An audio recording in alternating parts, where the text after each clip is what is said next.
रयत शेतकरी संघटनेचा रयत शेतकरी संघटनेचा पीक विमा शेतकऱ्याला न्याय शेतकऱ्याला न्याय।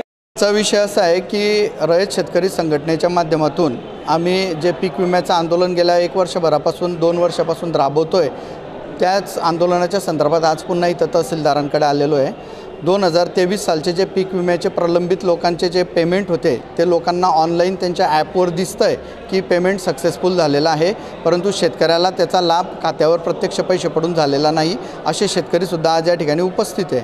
त्याचबरोबर 2024 साली खरीपाच्या पिकाच्या वेळेला जे अवकाळी पाऊस झाला आहे, त्याच्यानंतर अतिवृष्टी झाली, गारपीट झाली, वादळ झालं, यामध्ये शेतकऱ्यांच्या पिकांचं जे नुकसान झालेलं होतं त्यासाठीचे पीक विम्याच्या संदर्भातले पंचनामे हे शासन स्तरावर कंप्लीट झाले, परंतु आता त्या गोष्टीला 8 महिने होऊन गेले, परंतु कुठल्याही प्रकारची कारवाई अजून झालेली नाही।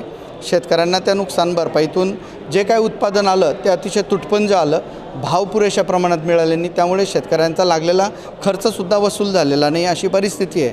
आणि यामुळे तालुक्यातला शेतकरी अतिशय अडचणीत आलेला आहे। तर निदान आता 8 महिन्यांनी पुन्हा गेल्या वेळेसारखं आम्हाला शेतकऱ्याला जागं करण्याची वेळ या ठिकाणी आली आहे। आणि आम्ही प्रायमरी लेवलवर आज साहेबांना इथं निवेदन दिलं की येणाऱ्या 8 दिवसामध्ये आम्हाला प्रलंबित लोकांना पेमेंट कधी मिळेल त्याची यादी, दुसरी गोष्ट तालुक्यातील किती क्षेत्रफळ शेतीचं बाधित झालेलं आहे त्याची यादी, किती शेतकरी त्याला लाभास प्राप्त आहेत त्या लाभ घेण्यास त्याची यादी, आणि गेल्या वेळेप्रमाणे कंपनीशी शेतकऱ्यांची आणि आमची सांगड घालून देणे आणि लवकरात लवकर पीक विमा मिळवून देणे, यासाठी आम्ही आज तहसीलदार साहेबांना निवेदन दिलेलं आहे।